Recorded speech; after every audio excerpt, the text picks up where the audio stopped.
सन्नो मित्रः सन्वरुणः सन्नो भगवद्वर्यमा सन्नो इंद्रो बृहस्पतिः सन्नो विष्णुरुक्रमः नमो ब्रह्मणे नमस्ते वायो त्वमेव प्रत्यक्षं ब्रह्मासि त्वामेव प्रत्यक्षं ब्रह्म वदिष्यामि ऋतं वदिष्यामि सत्यं वदिष्यामि तन्मामवतु तद्वक्तारमवतु ओतु माम् ओतु वक्तारम्।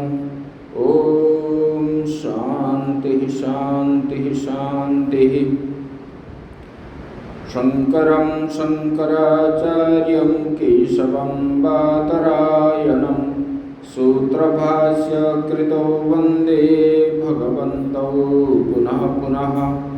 ईश्वरो गुरुरात्मेति मूर्तिभेदविभागिने व्योमवद्व्याप्तदेहाय दक्षिणामूर्तये नमः। गुरुर्ब्रह्मा गुरुर्विष्णु गुरुर्देवो महेश्वरः गुरुः साक्षात् परं ब्रह्म तस्मै श्री गुरवे नमः। ॐ ध्यायेत् नित्यं महेशं रजतगिरिनिभं चारुचन्द्रावतंसं रत्नाकल्पज्वराङ्गं परशुमृगवराभीतिहस्तं प्रसन्नं पद्मासीनं समन्तास्तुतममरगणैर्व्याघ्रकृतिं वसानं विश्वाद्यं विश्ववन्द्यं निखिलभयहरं पञ्चवक्त्रं त्रिनेत्रम्। बोलिए सच्चिदानंद भगवान की जय। सद्गुरुदेव महाराज की जय। श्रीमद् देवी भागवत महापुराण की जय। ओम नमः पार्वती पते हर हर महादेव।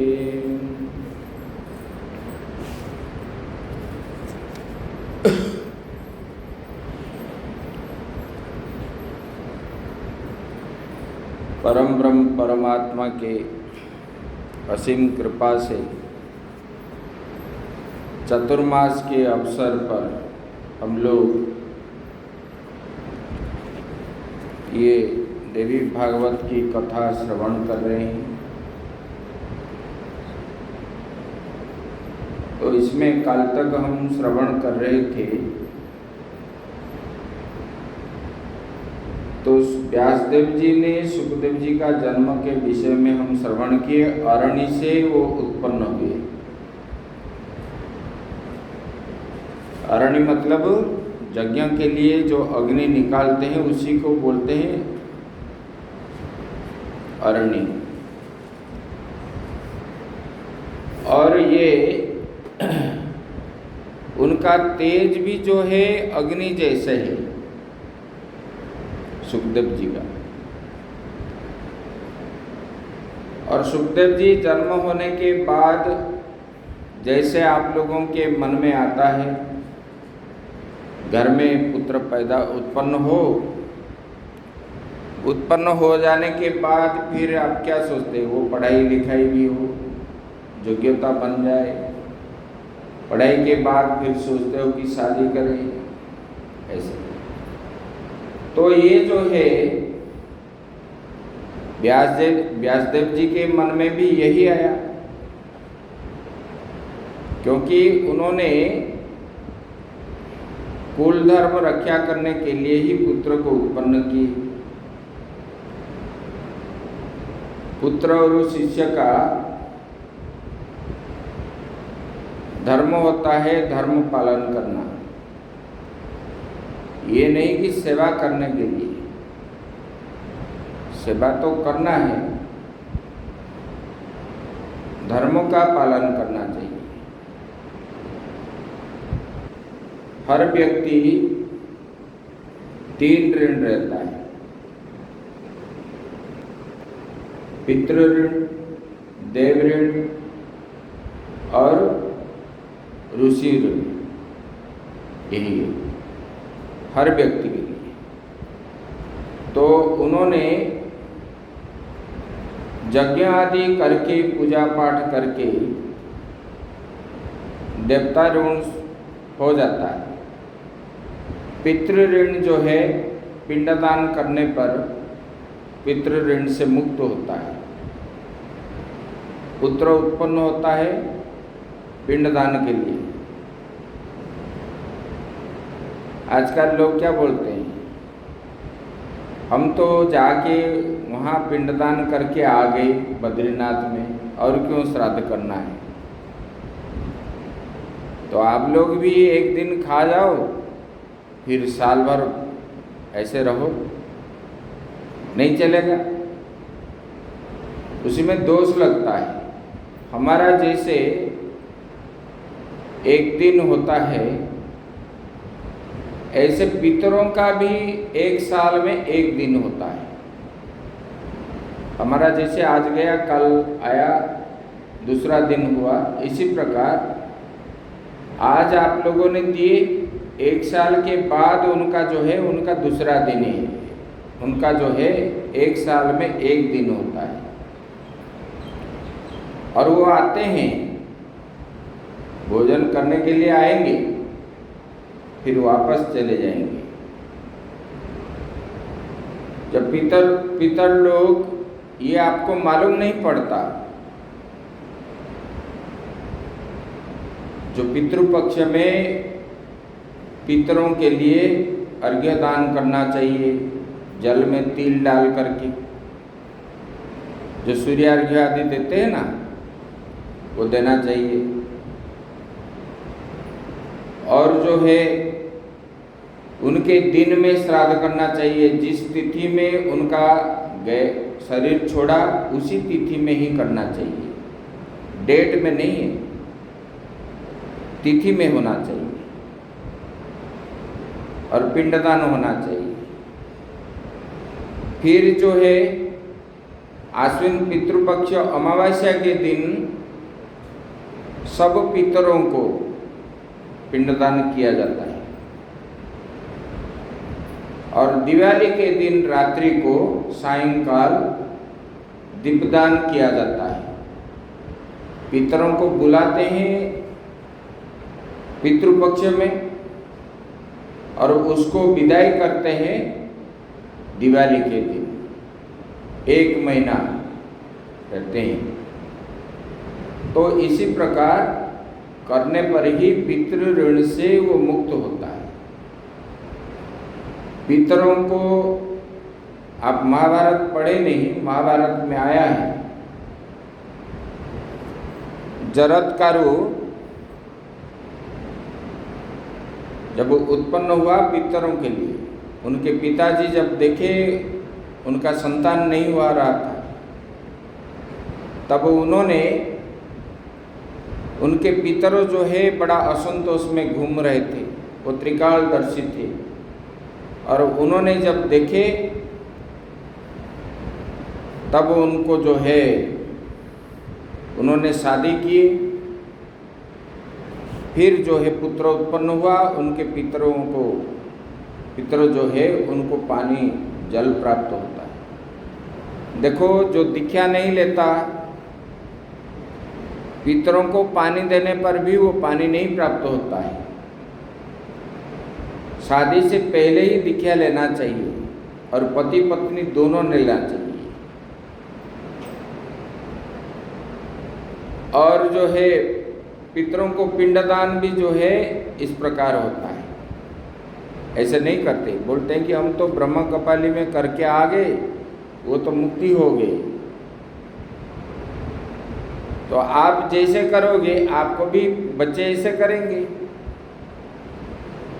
तो ये पितृ ऋण से, पिंडदान की वजह से उनका मुक्ति मिलती है। और ऋषि ऋण जो है, शास्त्रों का अध्ययन करना, शास्त्रों का श्रवण करने से और गुरु ने दिया हुआ मंत्र को जाप करने से ही ऋषि ऋण से मुक्त मिलता है। नहीं तो अपने कंधे पे 3 ऋण है। जनेऊ जो डालते हैं ना, 3 धागा वाला जनेऊ, ब्राह्मण क्षत्रिय वैश्य के लिए ये है, आजकल डालते नहीं है। वहाँ तो पंडित भी नहीं डालते। जम्मू में बोलते हैं कि स्वामी जी हम तो जनेऊ अंतिम समय जब मरने को 5-10 मिनट कि 1 दिन रहेगा, उसी समय उनका जनेऊ संस्कार होता है। जो बताया गया है जनेऊ संस्कार 11 मतलब पहले अच्छा वाला जो है 7 साल में होना चाहिए, नहीं तो 9 से मध्यम है, और 11 साल में निकृष्ट माना गया है। ऐसे तो ये ऋण से मुक्ति होने के लिए हमको जो है ये संस्कार आदि कर्म ये सब करना पड़ता है। तो व्यासदेव जी भी जब सुखदेव जी को उत्पन्न किए, उनके मन में भी आया कि सुखदेव जी का भी शादी हो और वो भी संतान उत्पत्ति आदि करे, इनके मन में आया। तब जब उन्होंने बताया, व्यासदेव जी ने जब सुखदेव जी को बताया कि उन्होंने बृहस्पति से पढ़ाई करके जब आए और योग्यता होने के बाद उनका मन के भाव जो प्रकट किए, तब जो है सुखदेव जी उनको बोलने लगे, बोले कि भगवान आपने इतने शास्त्र का रचना किए, वेदांत का, फिर पुराणों का, ये सब करने पर त्याग वैराग्य का उपदेश आप दे रहे हैं, और मुझे जो है आप ये दलदल में क्यों डालना चाहते हो? मैं तो बृहस्पति से आया आपके पास, आपसे कुछ त्याग वैराग्य मुझे प्राप्त हो, फिर आप मुझे ये बोल रहे हो ये संसार में फंसाने के लिए। और संसार में रहने वाले व्यक्ति वो तो मोह से निवृत्त नहीं होगा। मतलब सांसारिक ज़्यादा से ज़्यादा लोग जो है त्याग वैराग्य आदि जो है उनके पास कभी भी नहीं रहेगी। इसलिए आप मुझे इसके अंदर क्यों फंसाना चाहते हो?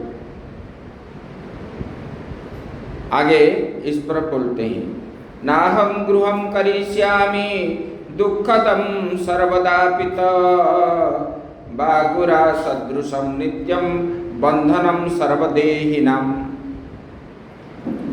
बोले कि हे पिताजी, नाहं गृहं करिष्यामि, बोले कि सर्वदा दुख देने वाला वो गृहस्थ धर्म का मैं पालन नहीं करूँगा, गृहस्थाश्रम में कभी स्वीकार नहीं करूँगा, क्योंकि वहाँ पर पशु पक्षी जैसे फंसते हैं इसी प्रकार फंसना पड़ता है।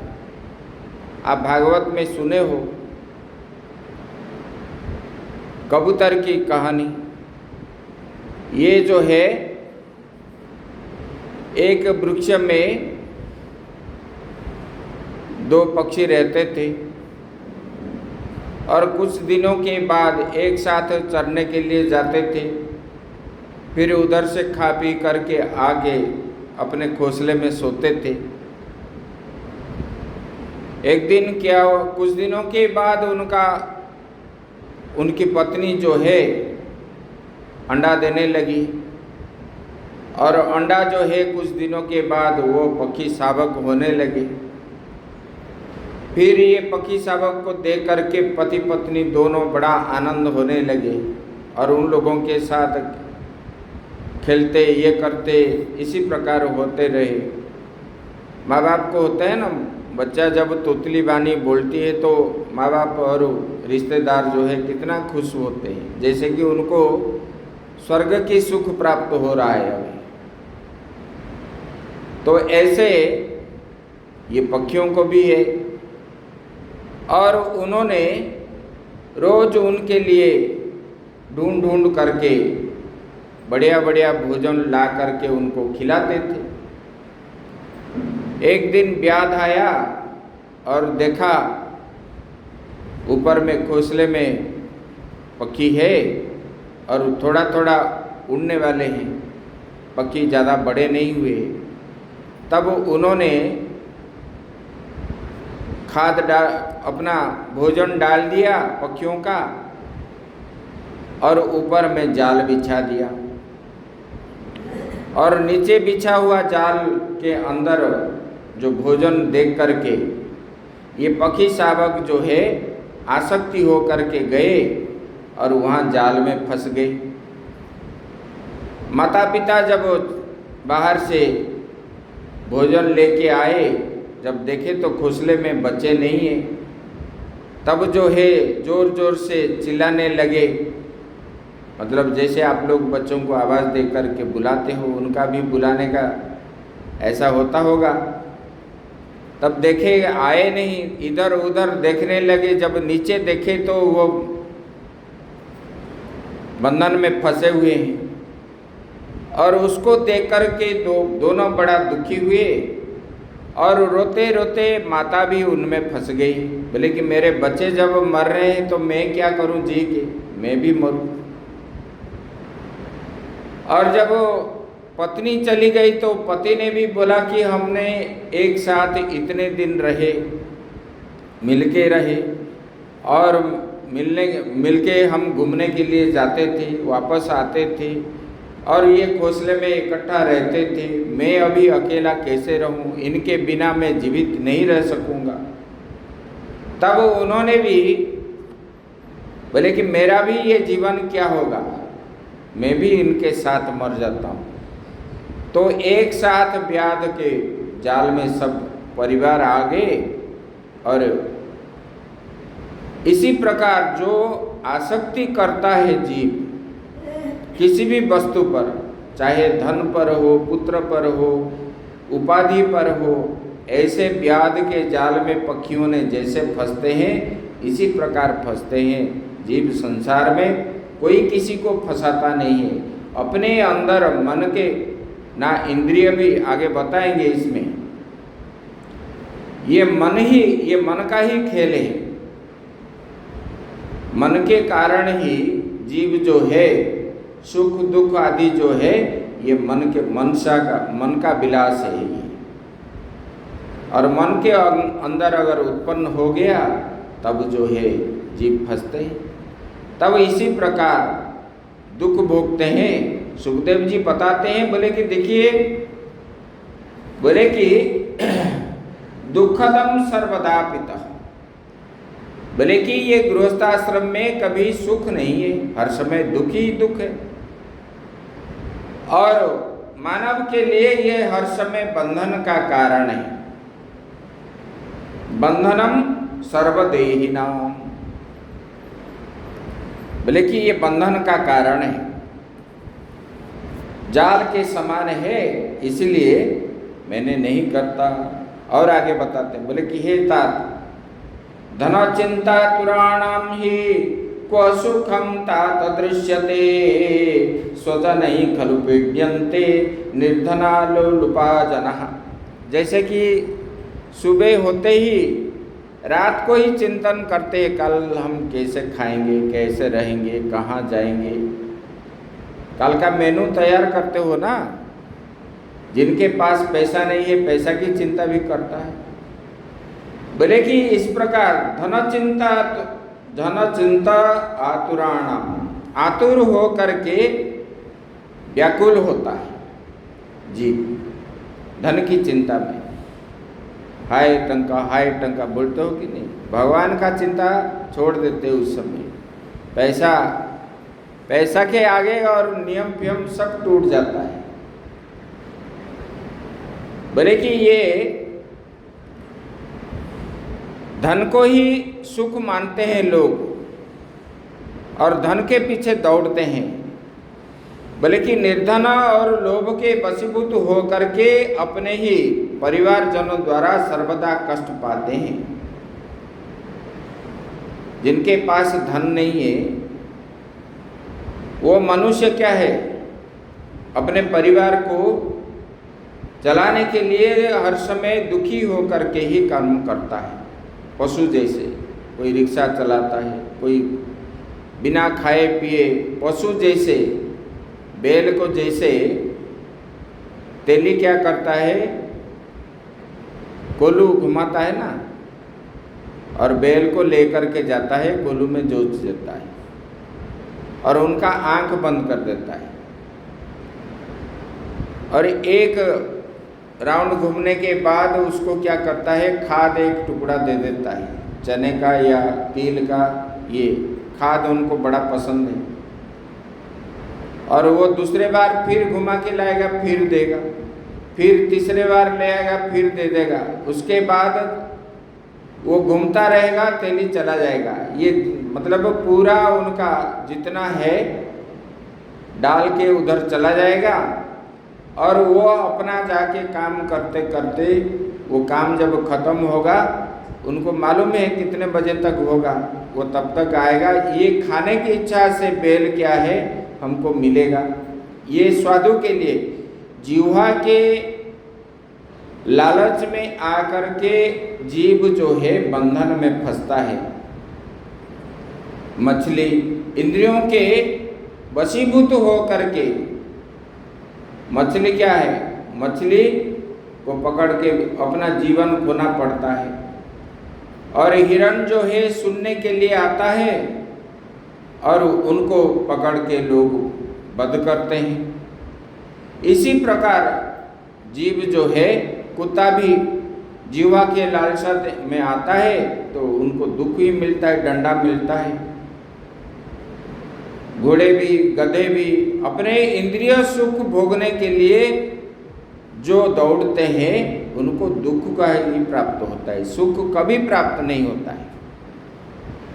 इसलिए वो बोले वो सुख दिखाई नहीं पड़ता है, इसलिए ये सब चीज जो है नहीं करना चाहिए। बल्कि इंद्रिय भी वैसे सुख नहीं रहते जैसे एक सुखी निष्पृह भिक्षुक रहता है। देखो जो जंगल के अंदर कुटिया में रहने वाले तपस्वी जितना आनंद में रहता है, आप यहाँ पर आनंद में रहते हो, घर में आपके पास सब प्रकार के सुख सुविधा है, फिर भी आप सुखी क्यों नहीं होते? एक बार एक राजा ने घूमते घूमते जंगल में चला गया तो देखा एक कुटिया देखने को मिला। इनको प्यास लगा तो ढूंढने लगा कहाँ पर कुछ पानी मिलेगा, और पानी की खोज में जाके कुटिया में पहुंच गया और वहाँ पर पानी पिया। पानी पीने के बाद वहाँ पर बैठने लगा। देखा एक महात्मा जी ध्यान में बैठे हुए और उनको विचार में आया ये इतने बड़े घना जंगल है, यहाँ कोई नहीं है, महात्मा जी यहाँ रहते हैं, यहाँ क्या खाते हैं क्या नहीं है। तब उन्होंने वो महात्मा जी को उठने के बाद प्रणाम किया और उनको परिचय भी दिया, हम राजा हैं। और उन्होंने बोलने लगा, भगवान आप यहाँ अकेले क्यों रह रहे हैं और हमारे साथ चलिए, और हम राजवाटी में आप वहीं भजन करोगे और वहाँ पर आप जो है जो बोलोगे हम सब सुविधा कर देंगे। तब राजा के बात पर वो महात्मा जी भी चले गए, राज दरबार में रहे। राजा जिस कक्ष में रहता था बगल वाले कमरे में उनके लिए भी गद्दी फद्दी सब लगा दी, और महात्मा को रात्रि को नींद नहीं आई। तो दूसरे दिन उन्होंने पत्थर ढूंढ ढूंढ करके लाए और गद्दी के नीचे रखे। राजा ने पूछा ये क्या कर रहे हो? ना मुझे ये मतलब ये बिस्तर में हमको नींद नहीं होती, इसलिए हमको चट्टान में अच्छा लगता था, मिट्टी के ऊपर हम सोते थे। इसमें आया है ना, जहाँ इतना बड़ा पृथ्वी पड़ा है वहाँ गद्दी की क्या ज़रूरत है? जहाँ भगवान ने हाथ दिए हैं तकिया की क्या ज़रूरत है? ये वैराग्य, इसमें विवेक वैराग्य में आया है।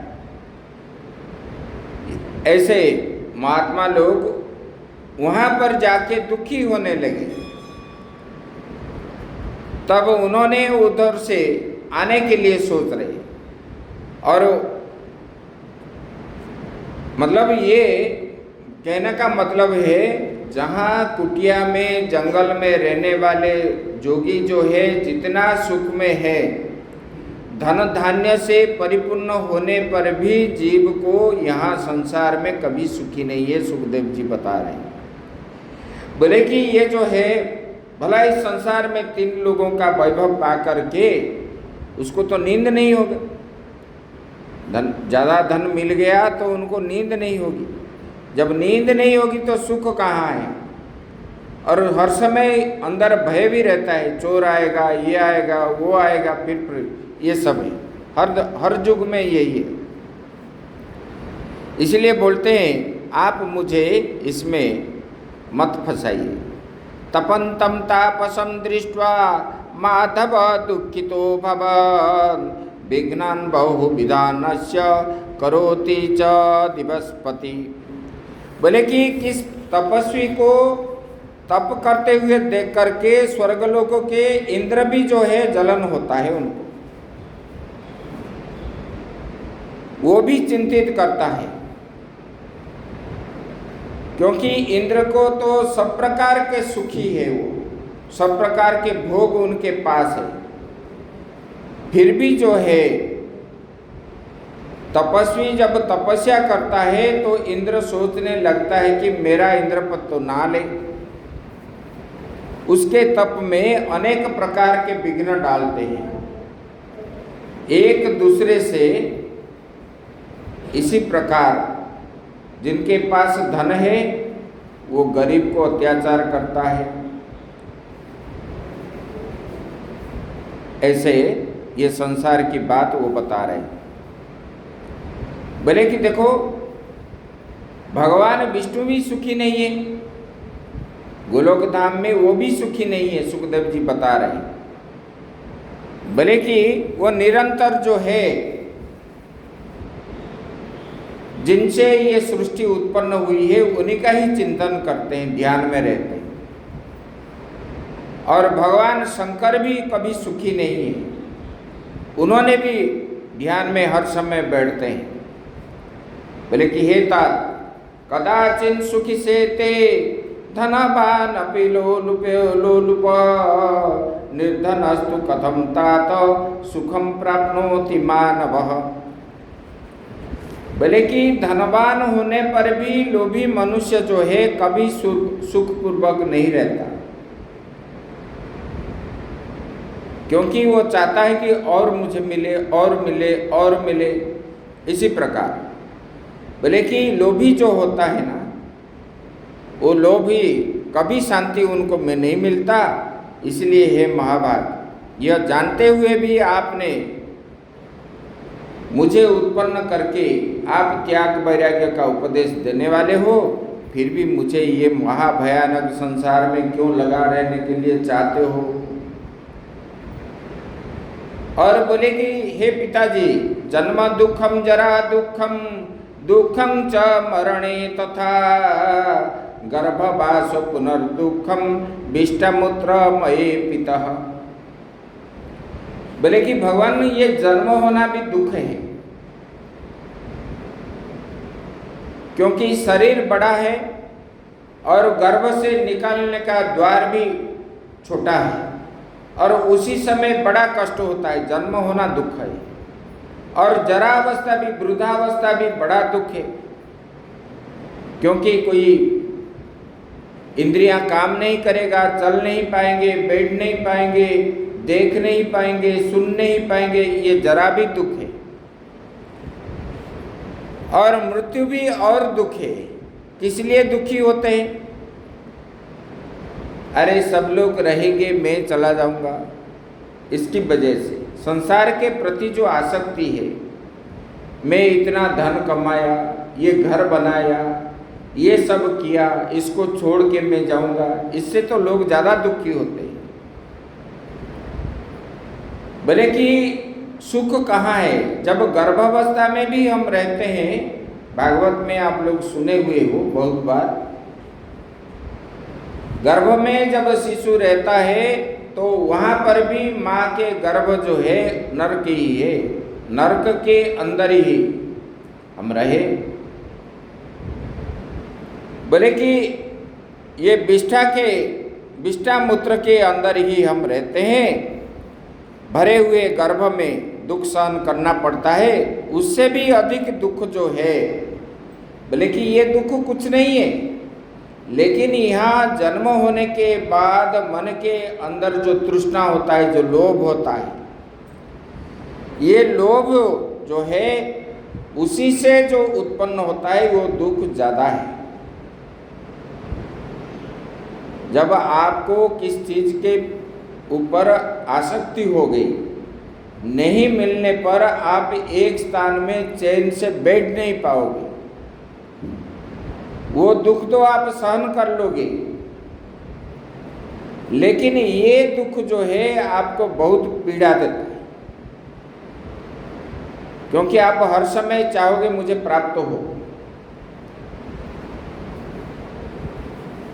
पहले इसलिए बताए गए, इंद्रियाणि प्रमाथीनि हरन्ति प्रसभं मनः।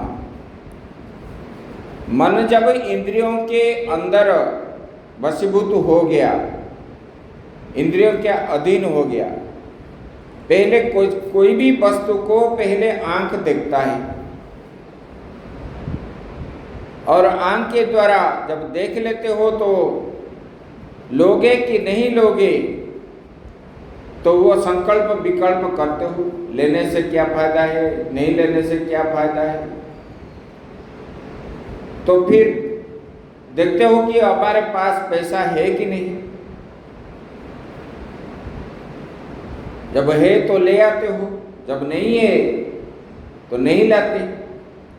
तब मन के अंदर जो है आसक्ति के कारण उस विषय के प्रति जो आकृष्ट हो गया, आसक्ति हो गया, उसी के वो चीज प्राप्त जब तक नहीं है तब तक आप चैन से ना सो पाओगे, ना खा पाओगे, ना बैठ पाओगे। ये दुख के कारण है। बोले कि ये विष्ठा आदि से जन्म दुख, जरा दुख, उसी से भी माँ के गर्भ से दुख से भी अत्यंत कठिन जो है, अगर मन के अंदर लोभ आ गया, आसक्ति आ गया, वो आसक्ति जो है संसार के प्रति, उससे और पीड़ा, उससे बढ़ करके और कुछ नहीं है। तस्माद् अतिशयं दुःखं तृष्णा लोभो समुद्भवम् याचयं परमं दुःखं मरणादपि मानदः। बोले कि हे पिताजी, जहाँ जन्म में दुख, बुढ़ापा में दुख, ये सब बताए। बोले कि तस्माद् अतिशयं दुःखम, ये सबसे अतिशय दुख क्या है? बोले कि तृष्णा, मन में जो इच्छा है, लोभ आदि, जो लोभ उत्पन्न होता है वो सबसे ज्यादा दुख है। बोले कि ये जो है मरने से भी अधिक दुख मांगने में होता है। बोले कि याचयाम परमं दुखम, मांगने से, मरण से भी अधिक दुख मांगना होता है, इसलिए कभी मांगना नहीं चाहिए। और अपने पास जितना है इतने में ही चलने के लिए अभ्यास करना चाहिए। देखो, विरक्त महात्मा कभी किसी को हाथ नहीं फैलाएंगे। कई कई गृहस्थ भी है, पानी पी के रह जाएंगे लेकिन किसी को मांगेंगे नहीं। आप सुने हो रंती देवी की कथा भागवत में। वो राजा थे, राजा होने पर भी राज्य का धन वो खर्चा नहीं करते थे और भिक्षावृत्ति भी करते थे, और भिक्षा में जो मिल गया उसको भोजन बना के खाते थे। पति पत्नी और पुत्र 3 व्यक्ति थे। एक बार उनको भिक्षा नहीं मिला 42 दिन तक। 42 दिन के बाद एक दिन मिला और तीनों ऐसे ही रहे और पानी पी के रहे। और 42 दिन के बाद जब भोजन बनाए, भगवान को प्रसाद लगाए, अर्पण किए, और अतिथि अभ्यागत जो जैसे घर में होता है इसी प्रकार देने के बाद जब भोजन करने के लिए तीनों लोग बैठे, अतिथि के रूप में एक ब्राह्मण आ गया। तो उनके लिए तीनों का भोजन से आधा निकाल करके दे दिए, उनको खिलाए, चले गए। वो जाने के बाद फिर एक चांडाल आया, उनको भी दे दिए, और थोड़ा सा जो बचा था एक कुत्ता आया, उनको भी दे दिए। बोले कि भगवान के रूप में ये लोग आए, आज हमारा कितना भाग्य है। देखो 42 दिन भूखा रहने पर भी उनके मन में कैसे भाव आ रहा है। उसके बाद बर्तन को धो के पानी पी लिए उन्होंने, वही पानी को पी लिए। तब भगवान उनको दर्शन दिए। जो नहीं मांगता है उनके मन में हर समय संतुष्टि रहता है। मांगने पर ही, जब मन में इच्छा करते हो, इच्छा अगर पूर्ति नहीं हुई तब जो है आपके मन में दुख होता है। दुख तभी होता है, कुछ चीज चाह रहे हो, अगर नहीं मिली तो दुखी है। अगर हम नहीं चाहेंगे तो दुखी कभी नहीं होंगे। मिल गया अच्छा है, नहीं मिला वो भी अच्छा है। ये हर समय होना चाहिए, ये बता रहे हैं। बोले कि ये मांगने पर ये परम दुख है। बोले कि देखो, ब्राह्मण जो है प्रतिग्रह धन प्राप्त करते हैं और वे बुद्धि बल का उपयोग नहीं करते। दूसरे के भरोसे पर रहना परम दुखकर है। ये हर समय वो कुछ काम नहीं करते और पूजा पाठ करने से जो मिलता है उसमें ही रहते हैं। तो बोले कि दूसरे ऊपर निर्भर करना भी ये बड़ा दुख है।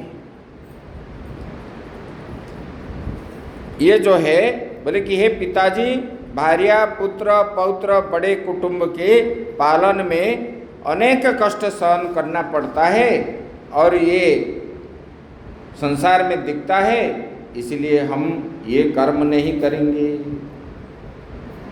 आगे और बता रहे हैं, स्त्री के बारे में बता रहे। जलु केव सदा नारी रुधिरम पीबती वै मूर्खस्तु न बिजानाति मोहितो भाव चेष्टितो। बोले कि देखिए, ये संसार में जो गृहस्थ आश्रम होता है ना, बोले कि स्त्री जोक के समान है। जोक जैसे लग जाने पर रक्त को खींचता है, बोले कि स्त्री ऐसे रक्त को चूसती है।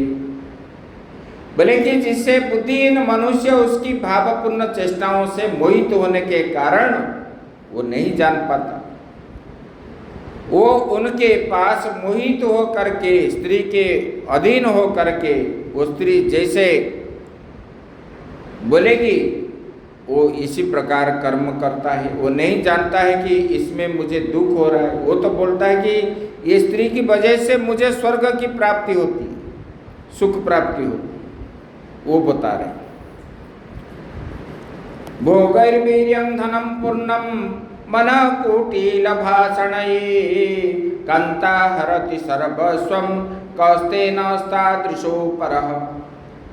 बोले कि स्त्री जो है अपने संसर्ग से, उनके तेज का तथा अपना जो है वचन, वाणी द्वारा वो क्या है, मधुर मधुर बोल करके उनको जो है हर समय काम में लगा रहती है, और ये उनका जो है सर्वस्व हरण कर लेता है। बुद्धि, बल, धन, संपत्ति सब कुछ हरण कर लेती है, लेकिन ये स्त्री के प्रति आसक्ति होने के कारण ये जीव जो है नहीं जान पाता। बोले कि इसलिए मैं शादी नहीं करूँगा। तब जो है सुतदेव जी बोले, इसी प्रकार जुक्ति बात सुन करके व्यासदेव जी के मन में बड़ा दुख हुआ, और दुख होने के बाद उन्होंने रोने लगे।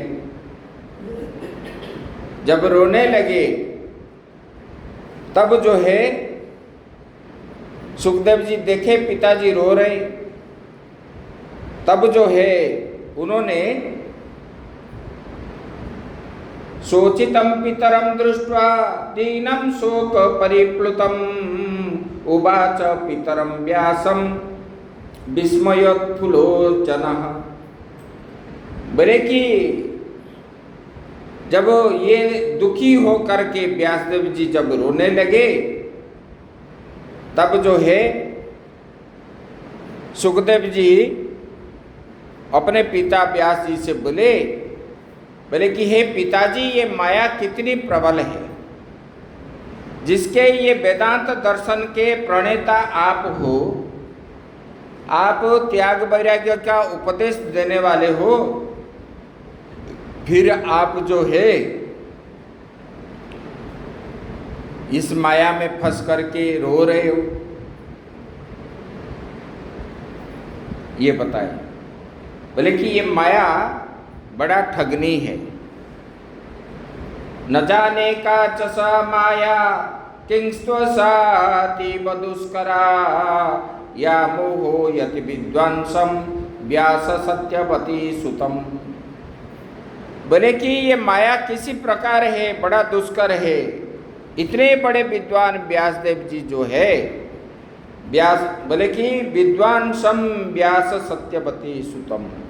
बोले कि ये व्यासदेव जी कितना दुखी हो रहे हैं, उनको सब प्रकार के ज्ञान है, फिर भी जो है ये पुत्र के प्रति आसक्ति हो करके उनका वचन क्यों नहीं रहा, वो क्यों नहीं मान रहा है, पुत्र के प्रति आसक्ति हो करके दुखी हो रहे हैं, रो रहे हैं। ऐसे बोले कि देखो ये किसी प्रकार ये माया है। और आगे बता रहे हैं, कोप्यस्ति त्रिषु लोकेषु यो न मुह्यन्ति मायया यन्मोहो गतिम गमिता पूर्वे ब्रह्म विष्णु गुहारदय। बोले कि ये तीनों लोक में कौन ऐसा है जो माया से मोहित ना हो।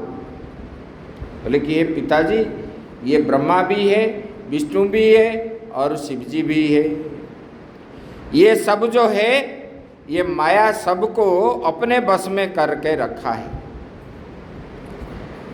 बोले कि यहाँ पर ये माया में लोग फंस रहे हैं। कोयम को हम कथम चेह।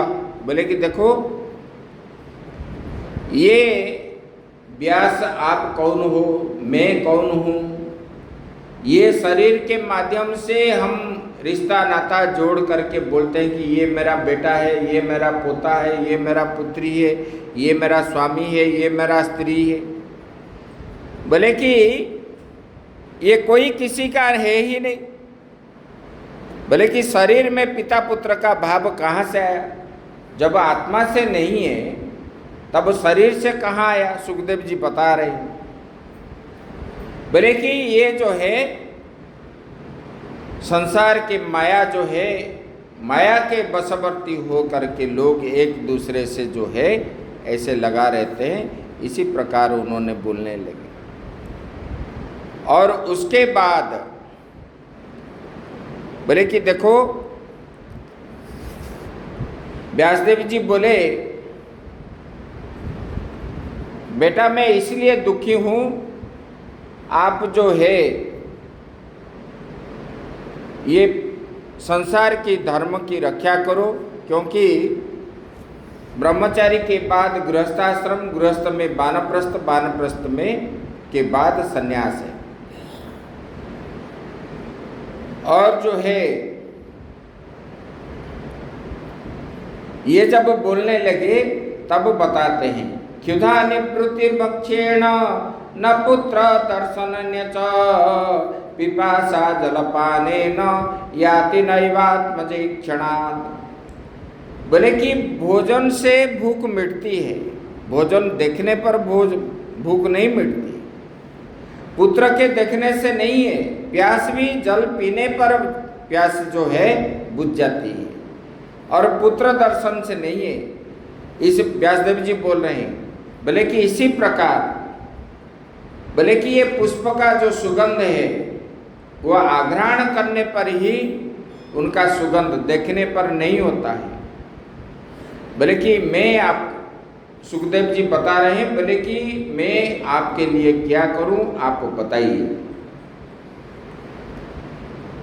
बोले कि दुर्लभम मानुष जन्म कर्म भूमा विहानघ तत्रापि ब्राह्मणत्वं वै दुर्लभम चोत्तमे कुले। बोले कि हे पिताजी, इस कर्म, ये जो संसार है ये कर्म भूमि है, जीव जो है कर्म करने के लिए आया है, ये भोग भूमि नहीं है, भोगने के लिए नहीं आए, यहाँ कर्म करने के लिए आए। बोले कि ये कर्म भूमि में मनुष्य जन्म अति दुर्लभ है, मिलने के बाद आप चिंता नहीं करते। जब कोई झोपड़ी में रहता है तो वो क्या सोचता है, अरे छत घर टीना घर वाला कितना सुख में रहता होगा, और एस्बेस्टस वाला क्या सोचता है, छत वाला कैसे सुख में रहता होगा। छत वाला क्या सोचता है, जो मंजिल मंजिल में रहते हैं, बंगला में रहते हैं, वो कितने मजे में रहते हैं। ऐसे नीचे वाले ऊपर वाले को देख करके सोचते हैं वो कितना सुख में है। ये जितने सारे जीव है, जब उनको मिलती है वो बताते हैं, बोले कि ये मनुष्य जन्म मिलना दुर्लभ है, और सब अतिक्रम करते करते कीट पतंग से लेकर के पशु पक्षी जोनि आदि अतिक्रम करके ये मनुष्य जन्म हमको प्राप्त हुआ है। कितने करोड़ जन्म के बाद मिलता है। बोले कि ये जो मनुष्य जन्म जो है दुर्लभ है, और उसी में भी दुर्लभम मानुष जन्म तत्रापि ब्राह्मणत्वं वै। और ये मनुष्य जन्म मिलने के बाद मनुष्य में भी ब्राह्मण जोनि में आना भी ये अत्यंत दुर्लभ है। और ये सब होने पर भी भगवान का भजन नहीं किया, कीर्तन नहीं किया, मन के अंदर त्याग वैराग्य अगर नहीं आया, मनुष्य जन्म पा करके, वो तो पशु के समान है। पशु गति और क्या होगी, नीचे की ओर, अधो गच्छन्ति तामसः, ये गति जो है हमारा नीचे की ओर जाएगी। मनुष्य जन्म मिला है उत्तम कर्म करने के लिए, खाने पीने उपभोग करने के लिए नहीं मिला है।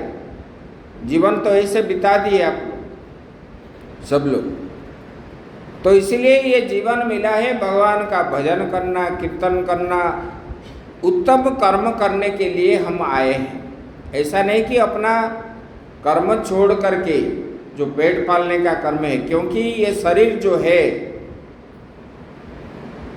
ये शरीर जो है अन्न चाहिए, शरीर को वस्त्र भी चाहिए, घर भी चाहिए। फिर समाज में रहने से समाज के लिए भी कुछ खर्चा चाहिए। ये सब के लिए हमको कुछ करना पड़ेगा, और वो भी कैसे? धर्म के साथ करना चाहिए। जो पैसा हम रोजगार करते हैं वही बताएंगे आगे, आप सुनोगे। जनक जी उनको उपदेश देंगे। तो गृहस्थ जो है धर्म के ऊपर ही पालन करना, मतलब धन का उपार्जन करना चाहिए, मिथ्या बोल करके नहीं, चोरी करके नहीं। आजकल क्या करते हैं? मिथ्या ही बोल करके पैसा कमाते हैं, तब जो है उसी से अन्न जो खाते हैं बुद्धि भ्रष्ट होता है।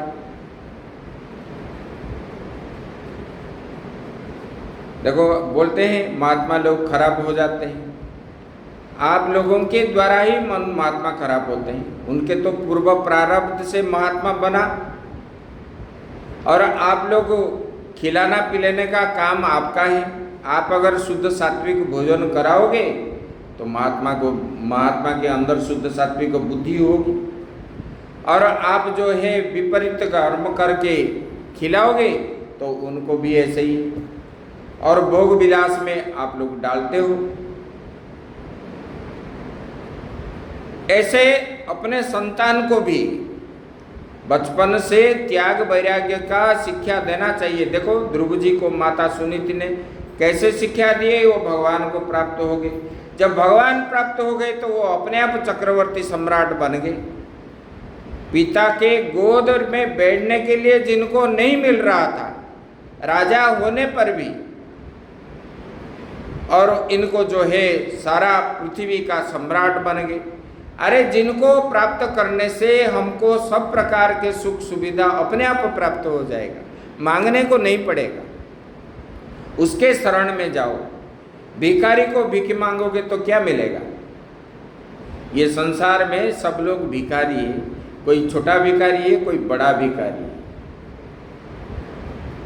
दाता एक राम भिखारी सारी दुनिया, भजन गाते हो और फिर जो है एक ये करते हो, भगवान को भूल जाते हो। इसलिए जीव का कर्म जो होना चाहिए, क्या करना चाहिए? भगवान का भजन करना चाहिए, कीर्तन करना चाहिए, मनन करना चाहिए, इसको ही नित्य करना चाहिए। इसके साथ अपना कर्म करना चाहिए। आप अभी जितना कर्म करते हो भगवान को याद करके करोगे तो इससे डबल काम आप कर पाओगे। कह हनुमंत विपति प्रभु सोई, जब तक सुमिरन भजन न हो। दुख तब आता है जब हम भगवान का विस्मरण करते हैं, सुख तब आता है जब भगवान का स्मरण हम करते हैं। इसलिए भगवान का चिंतन करते करते आप कर्म करोगे तो आप एक तो सुखी रहोगे, आपका संसार में कोई अभाव भी नहीं रहेगा। भगवान क्या बोलते हैं? जो मुझे प्रेम करता है मैं उनको जो है सब कुछ देता हूँ, उनको चिंता करना नहीं। हम जब भगवान को भूल जाते हैं, बताते हैं ना गीता में, सर्वधर्मान परित्यज्य मामेकम शरणम व्रज, सब कुछ त्याग करके मेरे शरण में आ जाओ, तब जो है जीव को आनंद प्राप्त होता है। इसी प्रकार ये भगवान ने सुखदेव जी ने बोलने लगे, और व्यासदेव जी उसके बाद उनको बोलेंगे कि आप जो है जनक जी के पास जाओ, वो विदेह है, वो आपको त्याग वैराग्य की दीक्षा देंगे, और आगे की बात हम कल करेंगे। ओम पूर्णमदः पूर्णमिदं पूर्णात् पूर्णमुदच्यते पूर्णस्य पूर्णमादाय पूर्णमेवावशिष्यते। ओम शांति शांति शांति।